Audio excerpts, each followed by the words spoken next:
From Daily Trust News Center, this is the News Hour. On News Hour tonight, 5 corpses recovered from Kano gas explosion. AFDB President Akinwumi Adesina distanced herself from 2023 presidential race. Secretary of State evacuates over 700 students from Ukraine. And on the foreign scene, World Bank gives Ethiopia $300 million for reconstruction. Hello and welcome to News Hour on Trust TV. I'm Darshan Hussaina Usman. We begin with disturbing news where dozens of travelers were abducted along the Abuja-Kaduna highway on Tuesday. Witnesses say the bandits struck at 4:20 p.m. around Katari area in Kachia local government of Kaduna State. Video footage revealed many passengers stranded with many vehicles empty. A witness who narrowly escaped the attack, Abdullahi Awal Aliyu, said the attack took place not far away from St. Peter's Minor Seminary, Katari, which is about 79 kilometers to Kaduna. Aliyu, who posted the video of stranded commuters on the busy highway on Facebook, said at least occupants of 7 vehicles were abducted. Police in Kano say at least 4 people have been confirmed dead in the explosion that rocked Aba Road by Court Road, Sabangari quarters in Kano State. Police Commissioner Samaila Dikko, while on an on-the-spot assessment of the scene, said 3 males and 1 female were killed in the blast, adding that among those killed is a welder identified as Ejike Vincent. He explained that preliminary forensics analysis revealed that the blast was suspected to be caused by gas cylinder explosion, adding that chemicals were recovered from the scene of the incident. The commissioner noted that the incident led to a building collapse, adding that rescue efforts are still in progress. Explosion here in Sabangari, and we had to rush down with our experts, that is the EOD personnel. You know, if you can see, they said it was an explosion, bomb explosion, but sincerely it's not bomb explosion. It's gas cylinder explosion. You know, it's not bomb.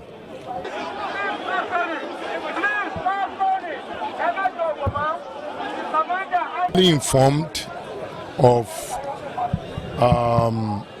an explosion, which immediately we contacted the security agencies, and now work is ongoing to be able to know what is the nature, what really brought about it. So that's what we are here to ascertain. The DSS have been here, the Commissioner of Police is still here, the Brigade Commander, all of them are here. When I heard the sound, I thought it was something like that. But when I came out, I discovered that I found out that a suicide bomber was there, lying dead, with so many corpses there. So we started running around picking some dead bodies. Even I'm the one that went to and showed Red Cross debris of flesh that littered at the back of our yard, even in the front of our yard. No one is happy for what happened. The suicide bombers, they came to the school and dropped it to kill innocent children inside the school now. We are counting about 400 and something children now. Even people that are passing around this way. This is Court Road by Aba Road, by Africa Center. In the same vein, Kano State government has clarified that the early Tuesday morning explosion in the Sabangari area did not occur in a school. The State Commissioner for Information, Mohammed Garba, said the incident happened at an animal feed store opposite the school along Aba Road, Sabangari area of Fagge local government. He said while the cause of the explosion and the damage it has done is yet to be officially ascertained, investigation has since commenced and determined the cause, impact and measures to be taken. Garba called on the people in the state, particularly those living in the area where the incident occurred, to remain calm while government in collaboration with relevant agencies are working on the matter. The commissioner assured that government will keep the public abreast on any development and warned people to desist from spreading unsubstantiated news. Authorities of the Nigerian Air Force have postponed its 2022 celebration built to hold in Kano. The event, initially scheduled for Thursday, has now been moved to Saturday. Although the spokesman of the Nigerian Air Force, Edward Gubquet, who announced this in a statement issued in Abuja, did not give reason for the postponement, a senior officer of the force cited the explosion in Kano. Daily Trust reports that at least 3 residents of Kano were killed, while many are currently trapped in the explosion which rocked the area. President of the African Development Bank, Dr. Akinwumi Adesina, has ruled himself out of the 2023 presidential race in Nigeria. Adesina made his position known in a statement on Tuesday after months of calls for him to join the race. It also came after a group had purchased the APC presidential nomination form for him. Adesina, who thanked those calling for him to join the presidential race, maintained he was presently occupied with championing development for the African continent. In politics, ahead of the All Progressives Congress presidential primaries, the Vice President Yemi Osinbajo and the group mobilizing for the candidature of Bola Ahmed Tinubu have visited Kwara State to consult with party members and other stakeholders. While the Kwara State Governor, Abdurrahman Abdulrazak, accompanied the Vice President to the palace of the Emir of Ilorin, the group for Tinubu also moved out of Ilorin to visit the Olofa of Offa. The report. Around 2 o'clock in the afternoon, the plane conveying the Vice President touched down at Ilorin International Airport and was received by the State Governor Abdurrahman Abdulrazak. The convoy headed for the palace of the Emir of Ilorin, where the governor addressed the monarch. Today we received His Excellency in Kwara State, and he has a big message for us in Kwara, and we're all waiting for him to deliver it at the designated banquet hall. It's not his first time in Kwara. If His Excellency goes to Ikwata Market today, he's going to be mobbed. Why? Because he championed the social investment program here in Kwara State. He came personally to launch it in 2019, and it was a big occasion then, and so many people have benefited from that program. The Vice President, while informing the Emir of his intention to vie for the presidency, said he will hit the ground running to address Nigeria's numerous challenges if elected. All of what God had given me, all of the experience and knowledge that God had given me within these past 7 years, within which I acted as president on occasion, I felt that it would be important for me to put myself forward to the service of this country, because everything that has been given to me by way of knowledge and experience has been given to me by the grace of God and by the benevolence of this same country. The Emir of Ilorin said the track record of the Vice President qualifies him to succeed President Buhari as Nigeria's next leader. You're coming to the play record is something to be proud of. Your track record is enough to show that. Meanwhile, the Southwest Agenda for Tinubu Presidency 2023 had earlier paid a similar visit to the Emir of Ilorin, who said the national leader has what it takes to lead the country. The group also visited Olofa of Offa, Oba Muftau Gbadamosi, where the leader of the group expressed the determination of Tinubu to change the fortunes of the country if elected. We think he can replicate all this at the national level. If given the chance, he can perform this also at the national level. We don't want Nigerians to begin to lament if we don't give him the chance. The monarch prayed for the success of Tinubu both at the primary and at the polls. A federal high court sitting in Jalingo on Tuesday ordered the All Progressives Congress and the state chairman of the party, Ibrahim Tukur El-Sudi, not to recognize any other person as chairman of the 5 local governments in the southern Taraba, apart from those elected at the party's Congress. Delivering judgment in a suit filed by Barrister Pius Damba, counsel to Habu Abdurrahman and others, Justice Simon Amobeda of Federal High Court Jalingo said it was improper for the state party chairman to rely on a letter purportedly conveyed to him by the National Organizing Secretary of the party to replace the duly elected party officials with some other people. The judge ordered the status quo to be maintained. The Taraba State APC Chairman Ibrahim Tukur El Sudi on Sunday sworn in and inaugurated 4 local government chairmen of Takum, Usa, Ibi and Wukari local government areas of the state. El Sudi, who supervised the oath-taking and inauguration of the officials of the party secretariat in Jalingo, noted that he was following the directives given to him by the National Secretariat of the party.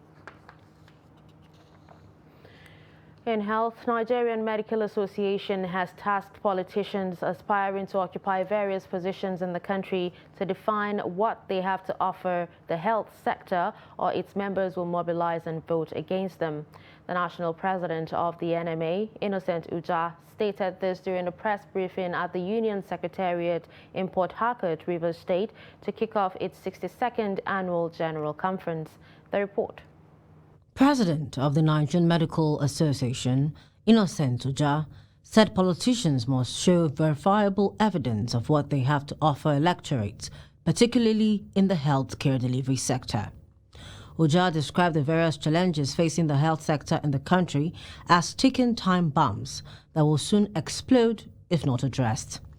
He said the COVID-19 pandemic dealt a huge blow on the country's already fragile healthcare delivery system, which has been aggravated by brain drain that the sector is battling with.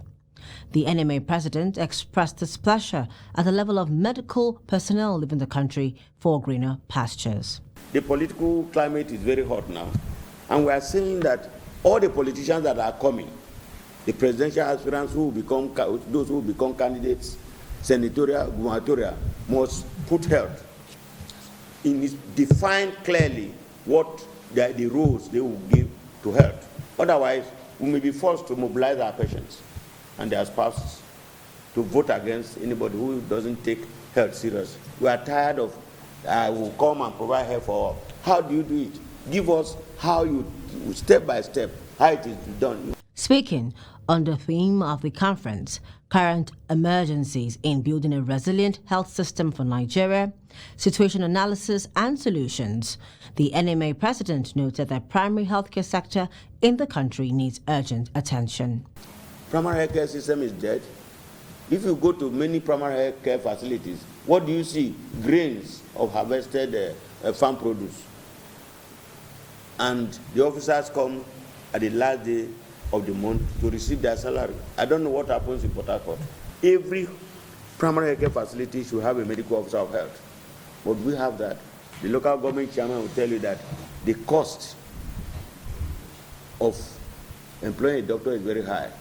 The NMA president called on government at all levels to implement policies that will ensure a robust welfare benefits for medical personnel in the country.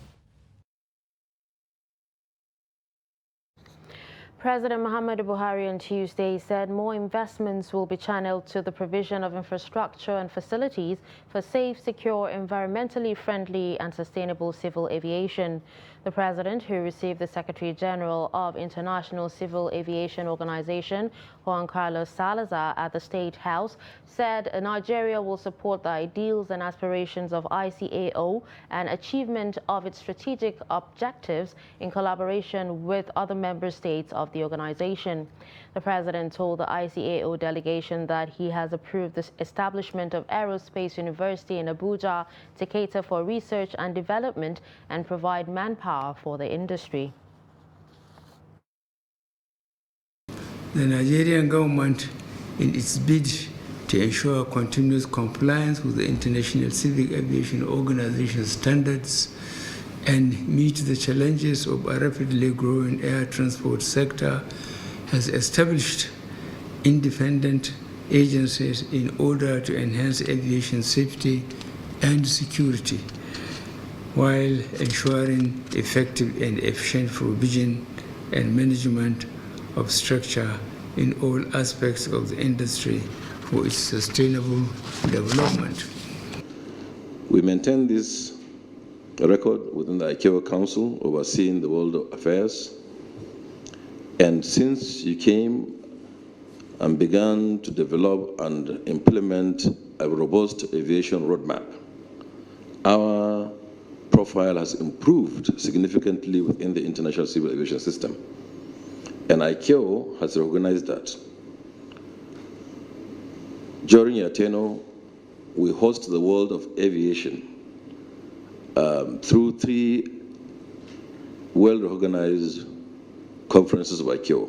That is a good starting point to express, Excellency, our recognition for the leadership role that Nigeria plays in civil aviation, not only in this region, in the region of the Banjul Accord, but also in the whole of Africa.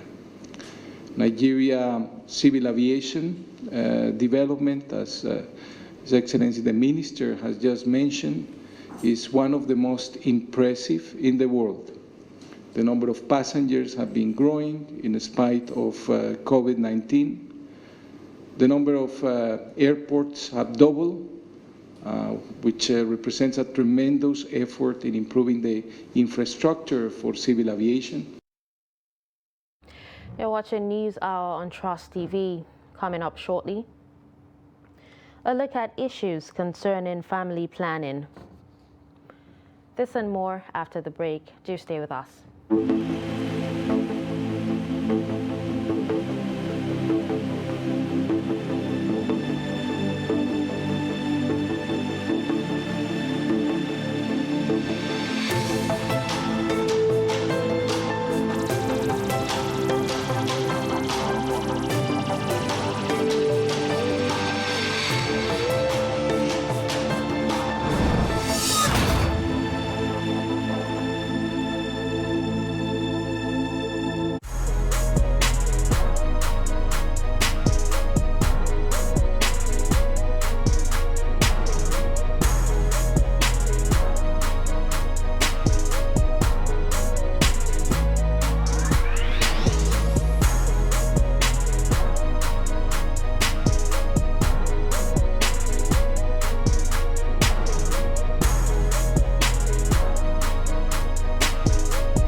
Welcome back and thanks for staying with us. Let's take a look at some of our major stories.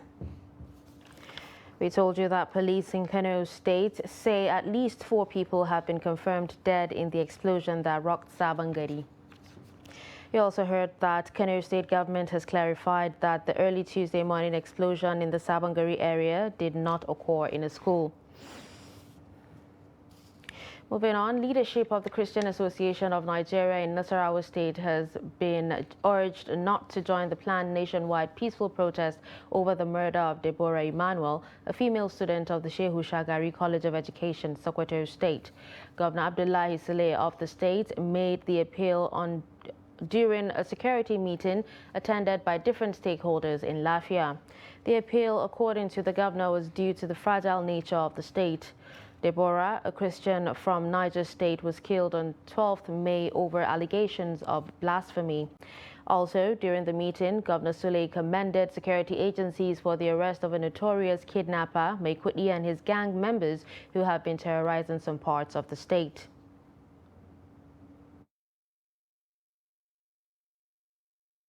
Is the unfortunate killing of Deborah Samuel, the second-level student of the Shehu Shagari College of Education in Sokoto. You know, unfortunately, that was killed in a very, very unfortunate manner in Sokoto. As you all know, Mr. President has condemned it. The National Assembly has condemned the killing. Our Sultan has also condemned.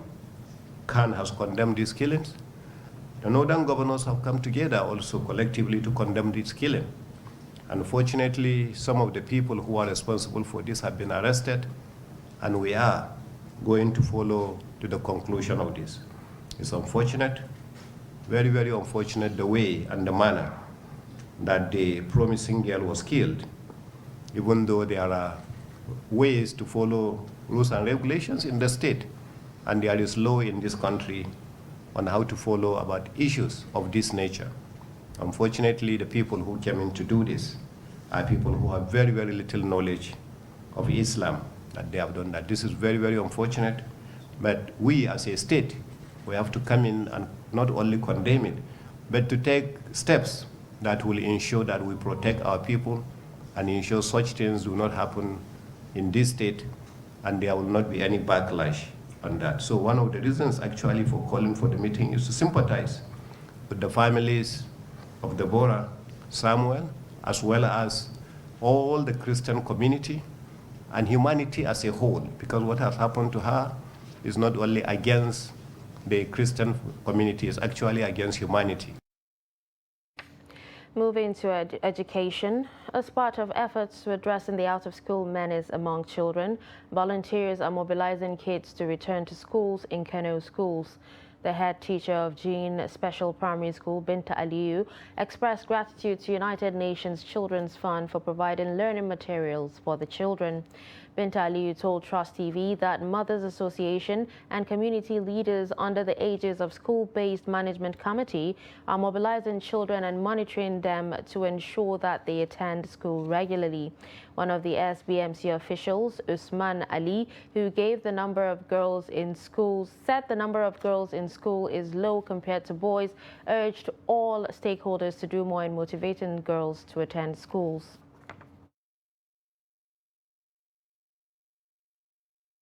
The Mothers Association have done well.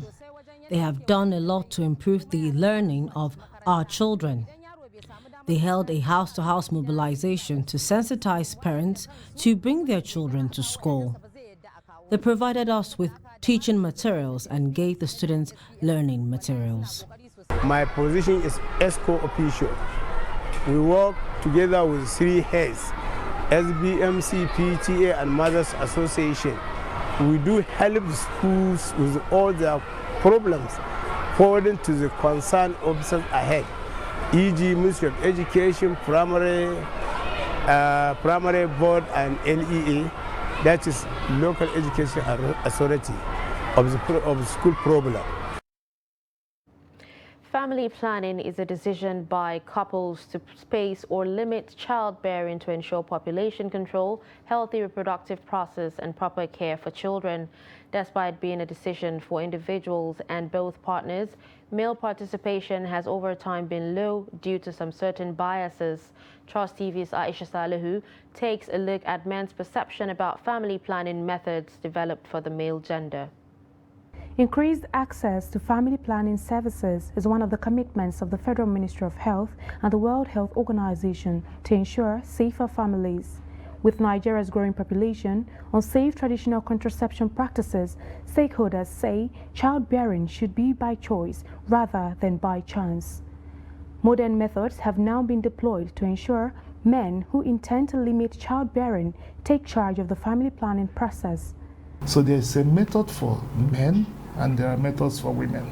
And apart from some experimental methods that are being looked at now at commercial purposes for men, like what we call the Vasogel.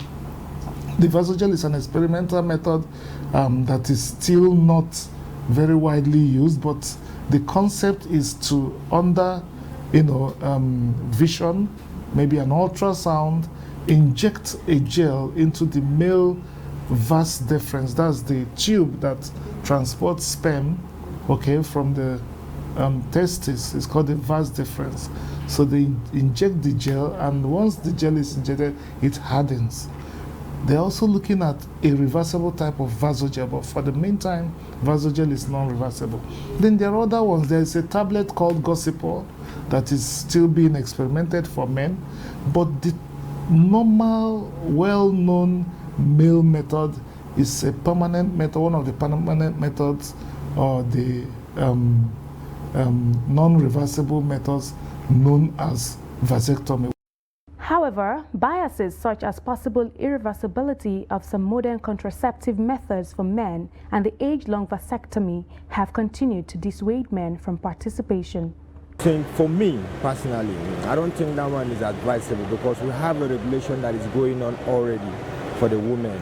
And there are several methods of doing that family planning from the women. Men and women, I think the best bet should be self-discipline. Self-discipline, because nobody is pushing you. Experts say contraceptive methods like vasectomy are safe as opposed to popular opinions. When you are considering family planning, you are looking at two options. Are you spacing or are you limiting? Now, if you are spacing, it means that you want to have children, still want to have children, but you want to have them at particular intervals or time difference. Then you are spacing. But if you are limiting, it means that you've had the number of children you want to have and you don't want to go ahead to have any other child. Then you can consider permanent methods. The one for the male is vasectomy. Nigeria looks forward to achieving access to sexual and reproductive health, including family planning, information and education, and the integration of reproductive health into national strategies and programs by the year 2030. The Gombe State Ministry of Health says trachoma and cataract are among the most prevalent eye diseases in the state. The Commissioner of Health, Dr. Habu Dahiru, said the prevalence of trachoma is 3.5%, with the state specialist hospital recording about 15 to 20 cases of cataract weekly. Trust TV's correspondent Ibrahim Ismail has details. According to the Commissioner of Health, cases of trachoma are very common in the northeast due to the weather condition in the region. He said the said government is working to improve access to eye care services considering the prevalence rate and the number of people who lost their vision to the diseases. Most of our general hospitals here, we have the eye centers and then the specialist hospital in Gombe. A lot of senior consultant in ophthalmology. We also have equipment, and we also have ophthalmic nurses too that are trained to do some procedures and to also identify this thing. Then we have referral system in such a way that the Federal Teaching Hospital and the State Specialist Hospital will be able to handle any case of eye. The Commissioner also advised people to report any eye problem to avoid severe complications. So that is why we said all those with cataract, it can be corrected. They can come and we do cataract extraction, and they now restore their sight. And you know, vision is one of the most important component of a person's life. If you're blind, you can imagine what it will be. Everything you need to be supported. He noted that vision is one of the most important parts of life, which, if lost, affects productivity and economic well-being. From Gombe, Ibrahim Ismail reporting for Trust TV. An unidentified gunman suspected to be a herdsman has hacked and killed one Biodun Fakoro in a farm at Egbe in Yagba West local government area in Kogi State. Daily Trust learns the incident happened on Monday afternoon at a farm in the suburb of the town. Locals reported that late Abiodun was declared missing earlier, but after a frantic search, his dead body was found by security operatives and village vigilante. According to the report, Biodun's lifeless body was seen with different cuts and tied to a tree along the road leading to his farm. It was gathered that the security operatives, including soldiers, were drafted to the area on Monday to restore law and order. The Kogi State Police Command confirmed the incident.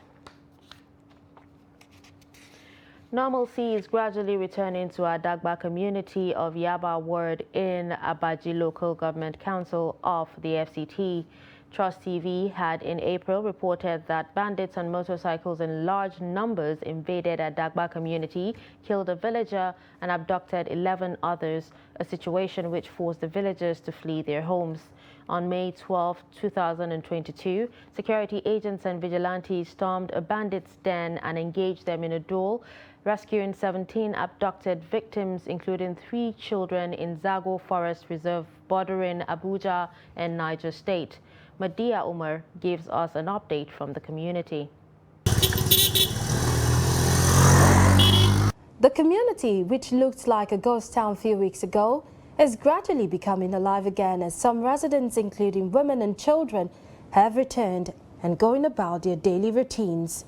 The Wazirin Adagba, a title holder in the community, tells Trust TV how the kidnapped victims were released and how normalcy is gradually returning. Those of us that remain here will organize ourselves to control both people in outside there, to contribute money, invite some vigilante from outside, always stay with us here. Vigilante from outside, about 30 of them, always stay with us here, surrounding the community every day in the night. As well, we started inviting our people, they should come back. Those that released, it was the support of vigilante. The vigilante organized themselves, both Fulani and our vigilante here, mix of tribe.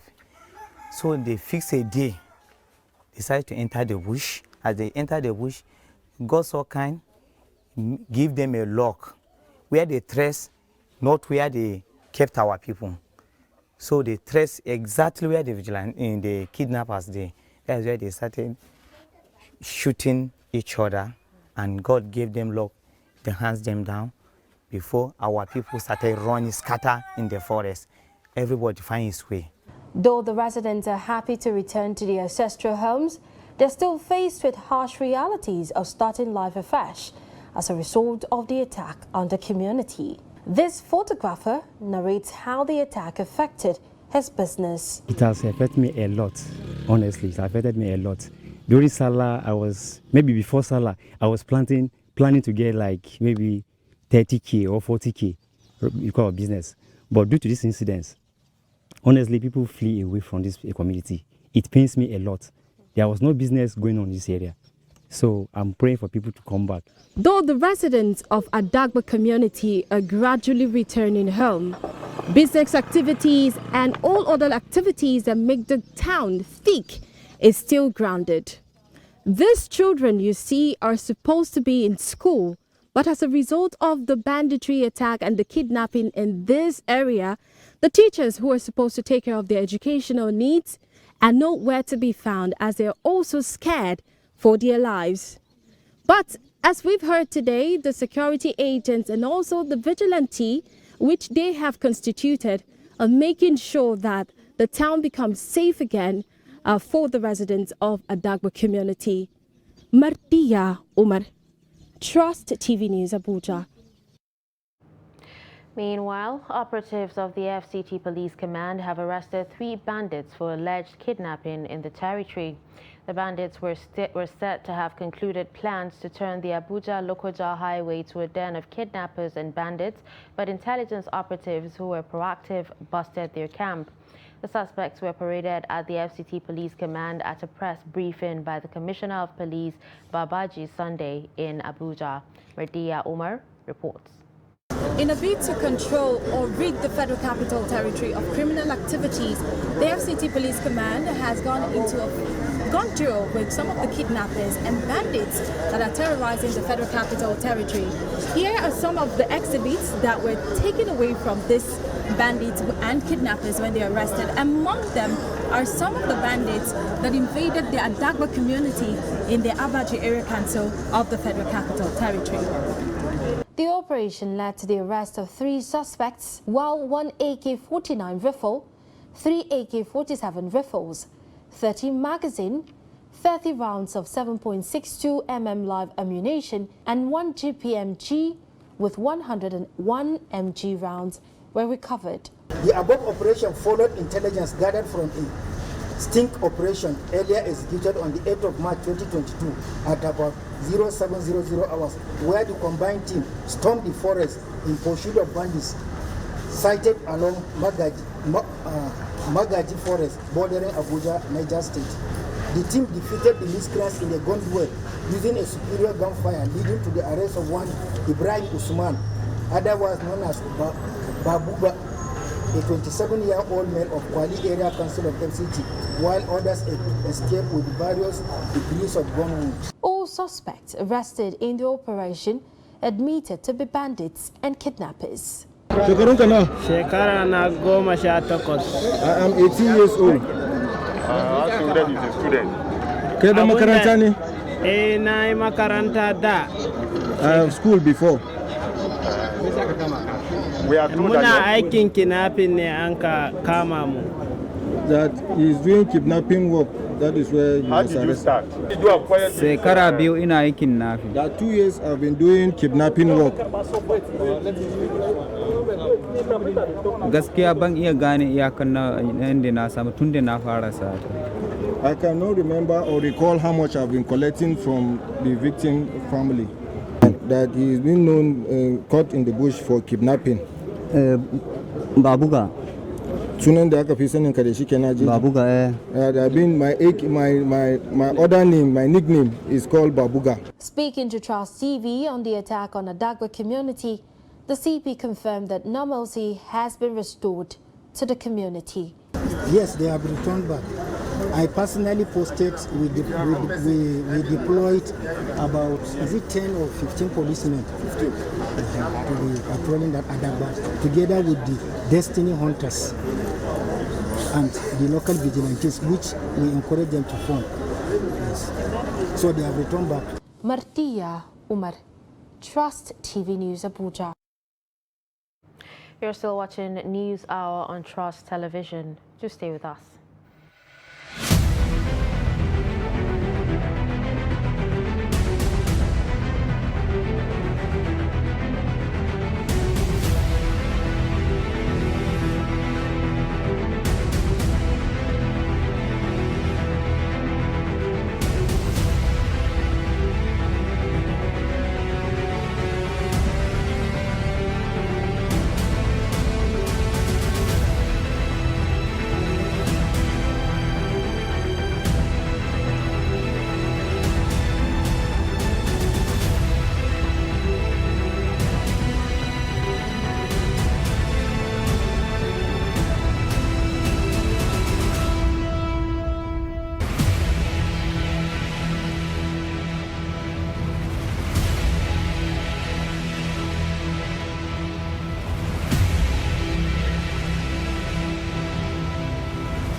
Welcome back. Moving on, Zazzau Emirate Council has denied siphoning 21 million naira meant for Jamaatul Nasr Islam's indemnity and a compensation check for the proposed railway modernization project. The Emirate said it has rather kept the money pending the outcome of litigation over the property. A statement signed by Mohammed Inua Aminu, Wazir in Zazzau, on Tuesday in Zaria, said there were 4 groups contesting the ownership of the compensation on the affected land at Jamaatul College, Kofar Kona, Zaria. He said the Emirates had to intervene by collecting the check for safekeeping pending the determination of the case before the court. Aminu added that the Emirate kept the check in its custody in order to forestall any breach of law and order between contending parties in the suit. Indigents of Owewe, Ofarin and Saniko communities in Ughelli North local government area of Delta State have shut down operations of an oil company operating in their domain. This is due to the continued abandonment of their road projects by Niger Delta Development Commission for the past 10 years. The report. The protesters, mainly aged women and youth, shut the entrance of the communities and roads leading to Ariemu Flow Station. According to them, the contractor handling their road project has abandoned it for over a decade. Displaying placard with inscriptions such as "Good Road is our right" as host communities We have the biggest manifold in Africa. Flow Station NGC 52 oil wellhead. They vowed to never give up on the protest until their agitations for good road are met.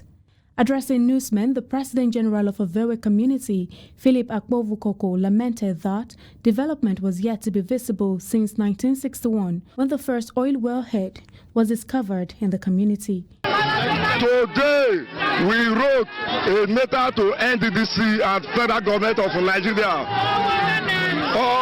All the people that is wrong, and we gave them 30 days ultimatum since last month or the 13th, which was published in Vanguard page 24. And the 30 days ultimatum have exceeded some Saturday or Friday. Nobody give us listing here, and it's well written there in the letter, the document, that if they fail to listen to us, we think the oil facility will be shut down. Other community members regretted the dilapidated state roads in the area and how it has affected businesses. This road was awarded to somebody, Eso Lotu, 2010. He drew half of the road, he left the other side. That is abandoned project. This is the reason that brought us to this protest. We want the federal government, the state government to help us so that we shall have a good road. We have oil facilities in our domain. Get oil for land, we don't suffer. We need roads. So who you need that for? We need that for government and share. So we don't suffer and we get oil. Even our plant, when we plant for, if you need that, we plant cassava, we not get food because all the oil they don't collect and finish. So we need roads, we need everything. Now make us broad roads. We need roads. If road there, development go there. We need light. We need employment. We need scholarship. If they do the roads, everything go well because we go see the waka, they go where we they go. Members of the community say they will not stop the protest till their demands are met. Secretary to the Delta State Government, Patrick Uka, says poor funding, low participation of communities in governance and activities of multinational companies are the major challenges local government areas in the state face. The SSG stated this when the Senior Executive Course 44 of the National Institute for Policy and Strategic Studies, Kuru Jos, paid him a courtesy visit. While briefing the participants who were on a study tour of Delta State, the SSG said government resorted to working in synergy with the local government to meet their needs. Leader of the study group, Professor Fumi Paramalam, said the study of Delta State became necessary following its drive to sustain development and democracy at the local government level in the state.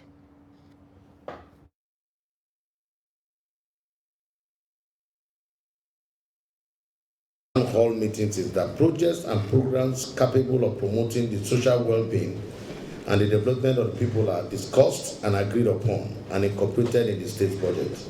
The state government, noting the paucity of funds at the local government level, has from time to time intervened through the provision of funds running into billions of naira, by which it augmented the payment of salaries to local government workers as well as primary school teachers. Delta State has been selected this year based on its track record for strong local government in the country. We take knowledge of the fact that just last year, in December, you had your local government elections, and not all states in the country actually have elected local governments. And so this is actually a step in the right direction and a source of pride to the democratic consolidation going on in Delta State. The family of David Imo Sunday, the 37-year-old sound engineer beaten and burned to death in Lekki on Thursday last week, is calling for justice. Grace Imo Sunday said her husband was a God-fearing man who was working 2 jobs to cater for his family. She said she has been married to the late David for 9 years, adding that he is known to be a peacemaker among family and friends. Grace, who could not hold back her emotions, criticized those who have been describing her husband as a kidnapper and ritualist. She challenged them to visit State Criminal Investigation Department, Panti, to prove their claims. The Nigerian Drug Law Enforcement Agency has arrested a drug baroness, Bridget Ogenekewe Emeka, for cooking and distributing crack cocaine, methamphetamine, and other illicit substances. No fewer than 9 of her staff and associates were also arrested along with her in coordinated simultaneous operations at her expansive residence and drug bunks, where she accommodates drug users and sells illicit substances in parts of Warri, Delta State. A statement from the agency's Director of Media and Advocacy says apart from various quantities of crack cocaine, methamphetamines, Molly and loud seized from her home and drug bunks, a pump-action gun, 15 cartridges, documents, 2 cars, mobile phones, drug paraphernalia such as sodium bicarbonate and polyethylene wrappings were also recovered for further investigation. Chairman, Chief Executive of NDLEA, Brigadier General Muhammad Buba Marwa, retired, commended the officers and men involved in all the processes leading to the arrest of the suspect. Let's join Chamunda Beng for business news.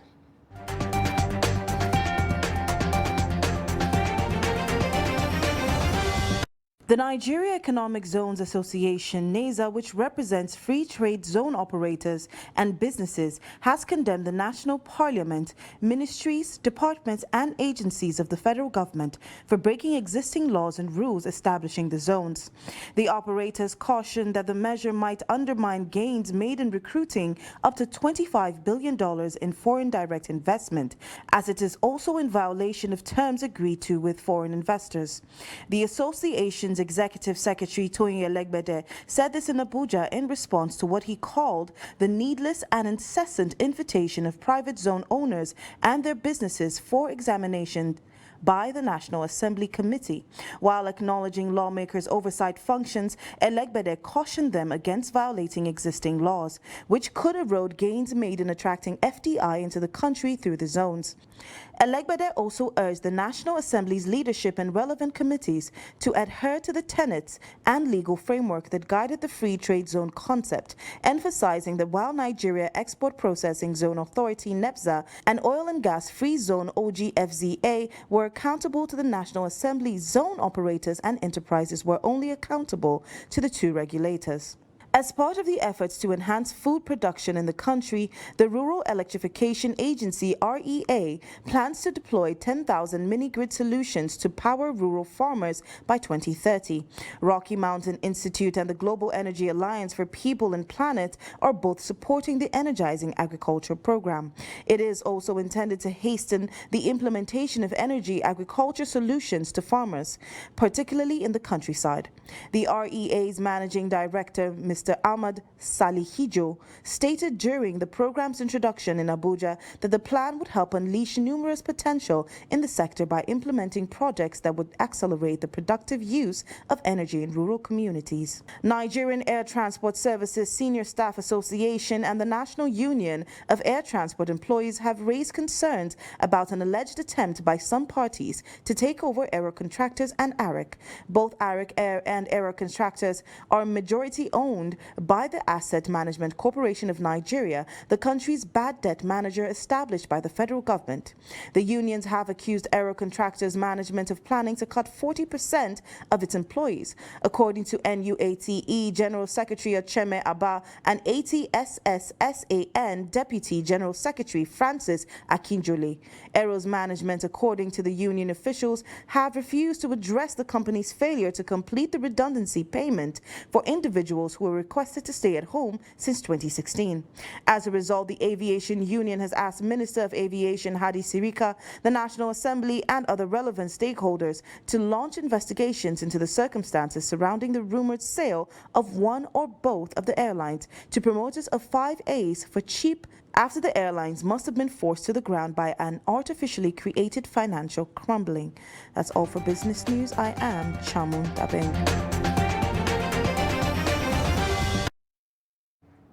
We'll be back after this break.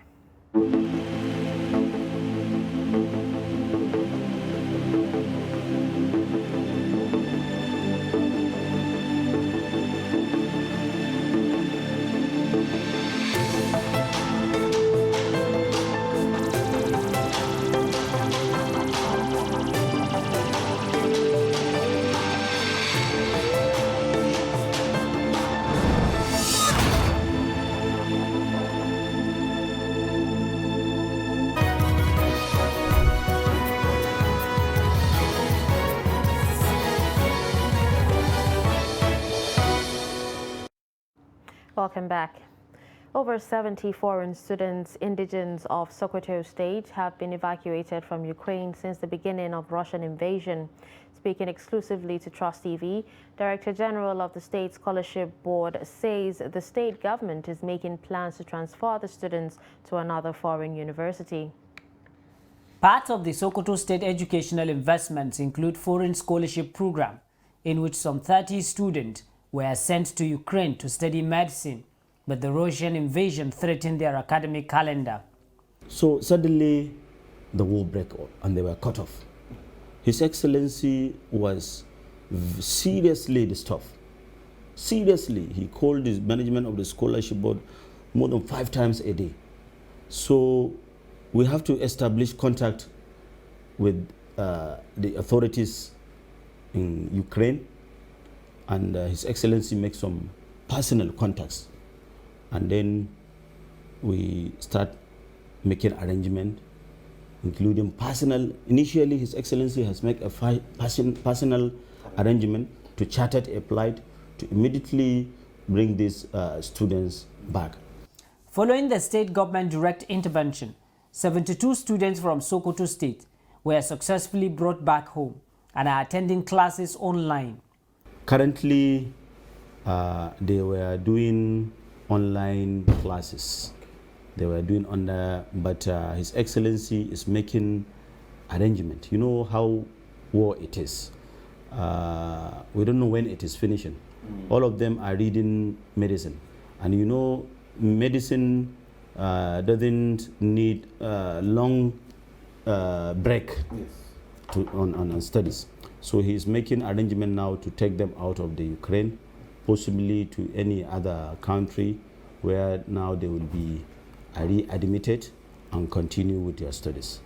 Meanwhile, the state government has also approved an automatic recruitment of the state indigenes who graduate with first class across various institutions of higher learning in Nigeria, in addition to the payment of JAMB forms to all secondary school students across the states. Sokoto State University and the Shehu Shagari College of Education have been given approval also to recruit Sokoto State indigenes with first class.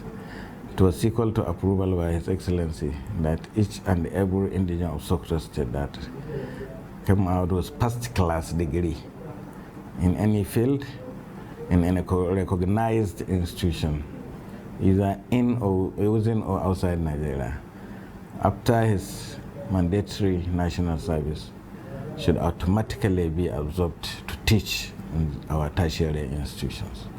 With about 10 tertiary institutions fully funded, experts here say Sokoto State government is making appreciable investments on education at both basic, post-basic and tertiary levels. Idris Jibrin, Trust TV News, Sokoto. Now away from Nigeria, Ethiopia and the World Bank have signed a pact for a grant of $300 million to assist reconstruction and recovery in conflict-hit areas, the Finance Ministry said. Fighting that erupted in the northern region of Tigray in November 2020 and spilled over into neighboring Afar and Amhara last year has eased since a unilateral ceasefire was declared by the federal government in March. Services that stand to benefit are education, health, water supply, and a special effort to support survivors of gender-based violence in conflict-hit areas, it said. Areas in Amhara, Afar, Tigray, and the regions of Oromia and Benishangul Gumuz are targeted to receive the funds, adding that the government will sign up with third-party organizations to execute the project in high-conflict areas. Talks between Ukraine and Russia over ending the war have stalled, with both sides blaming each other for a breakdown in negotiations. Ukraine accuses Russia of failing to find areas for compromise, while Moscow says Kyiv has practically withdrawn from talks. Meanwhile, Ukraine President Vladimir Zelensky has taken his message to the Cannes Film Festival. In a video, he addressed the audience, making reference to the power of cinema during World War II and asking that the cinema not be mute. He told the audience in the end, hatred will disappear and dictators will die.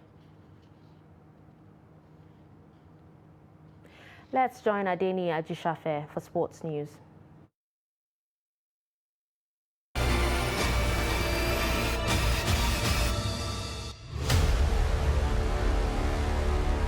Nine-time champions Nigeria will begin camping ahead of 2022 Women's Africa Cup of Nations WAFCON in Morocco. Head coach Randy Wardrum invited 32 players to come for a 2-week training of the 12th WAFCON holding from 2nd to 23rd July. Official training will start on 18th June with players arriving in Rabat, Morocco on 17th June.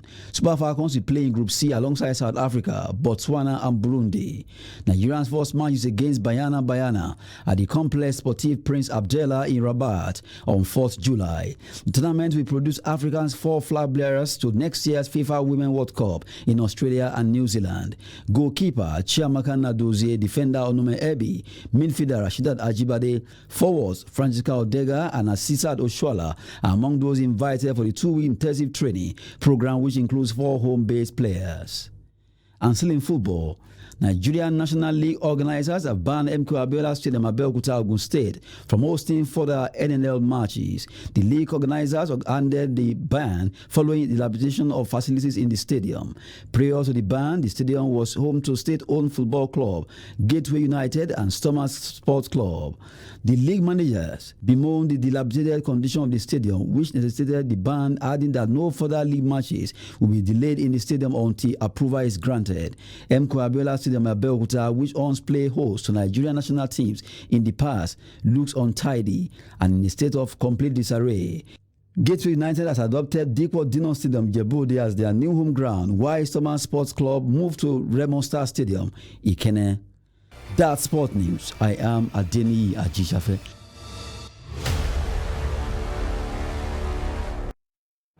And with that, we've come to the end of News Hour on Trust TV. For more news, connect with us across all our social media platforms. I'm Dashin Husseina Usman. Thanks for watching.